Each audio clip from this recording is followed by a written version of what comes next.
আসসালামু আলাইকুম ফ্রেন্ডস, সবাইকে স্বাগত জানিয়ে আজকে আমি শুরু করছি আমার রেসিপিটি। আজকের রেসিপিটি অত্যন্ত সহজ সরল আর সবার ঘরে এটা কম বেশি হয়ে থাকে। আলু দিয়ে রুই মাছের ঝোল।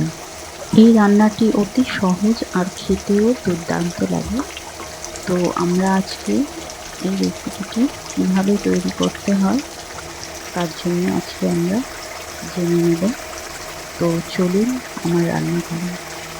আলু দিয়ে রুই মাছের ঝোল বানানোর জন্য আমরা দেখে নিই। এখানে আমি কয়েক পিস রুই মাছ নিয়ে নিয়েছি। তার সঙ্গে হলুদ আর নুন দিয়ে মাখিয়ে রেখে দিয়েছি। এবারে আমরা তেল দিলাম, সর্ষের তেল। তার মধ্যে আমরা মাছগুলোকে এক এক করে ভালো করে লাল লাল করে ভেজে নেব। মাছগুলোকে আমরা ভালো করে ভেজে নেব। এক পাশ যখন ভাজা হয়ে যাবে তো মাছগুলোকে আমরা আবার উল্টিয়ে নেব পরের দিকটা ভাজার জন্য। দেখতে পাচ্ছেন মাছগুলো আমরা এবারে ভালো করে কড়া করে ভেজে নিচ্ছি। তো এইভাবেই আমি সব মাছগুলোকে ভেজে নেব।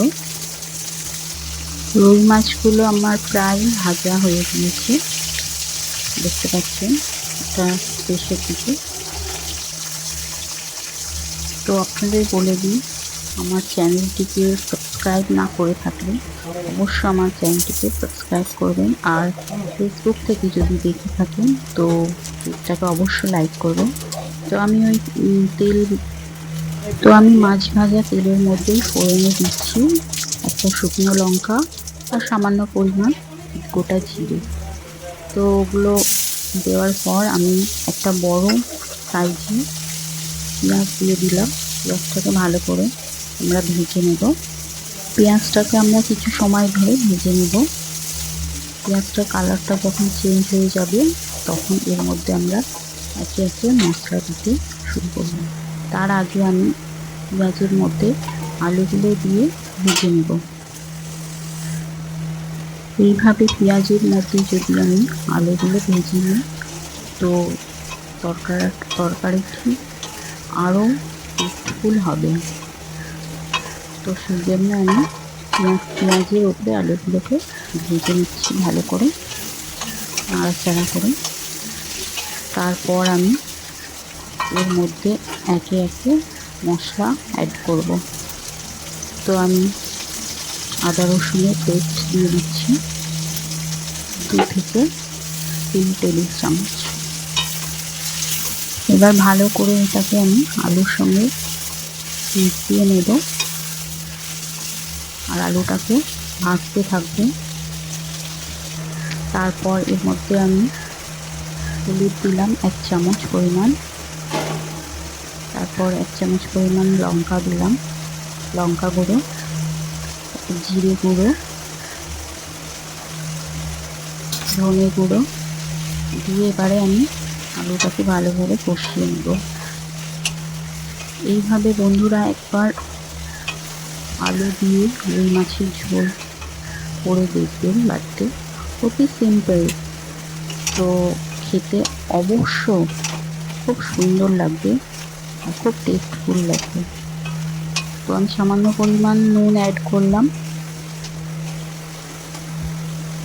ভালো করে আলুটাকে কষিয়ে নেব এবং কিছুক্ষণ ঢাকনা চাপা দিয়ে সেদ্ধ হতে দেব। 2 থেকে 3 মিনিট পর আমরা ঢাকনাটাকে খুলে এই পর্যায়ে দিচ্ছি। তো আমরা আবারও ভালো করে মশলাটাকে আলুর সঙ্গে কষিয়ে নেব। এই আলুটাকে যত মশলার সঙ্গে কষাবেন তরকারির টেস্টটা আরও অনেক বেশি আসবে। দেখতে পাচ্ছেন আমি 3 থেকে 4 মিনিট ধরে ভালো করে আলুটাকে কষিয়ে নিচ্ছি। একদম সিম্পল রান্না। এবারে আমি এর মধ্যে টমেটোর পেস্ট দিয়ে দিলাম। আপনারা গোটা টমেটো স্লাইস করে কেটে রাখাও দিতে পারেন, কিন্তু পেস্টটা দিলে আলুর যে মাছের ঝোলের ঝোলটা খেতে আরো বেশি সুস্বাদু হবে। তো আমি ভালোভাবে মাখিয়ে নিলাম আলুর সাথে।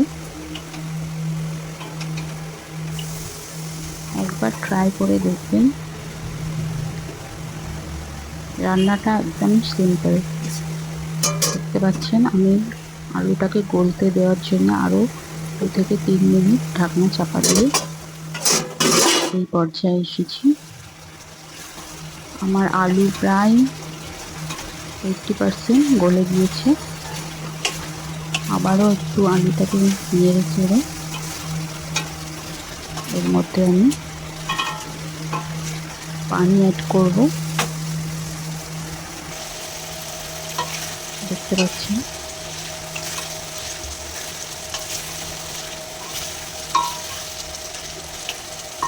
এই পর্যায়ে আমাদের আলুটার মধ্যে সব মশলা ভালোভাবে অ্যাড হয়ে গিয়েছে। এবারে আমরা এর মধ্যে পানি অ্যাড করব আর 3 থেকে 4 মিনিট ধরে ফুটতে দেব ঢাকনা চাপা দিয়ে।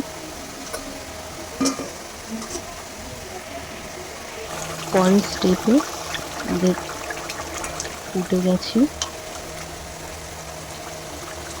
এবার আমরা এর মধ্যে মাছ দিয়ে দিয়েছি আর তারপর সামান্য গরম মশলা দিয়ে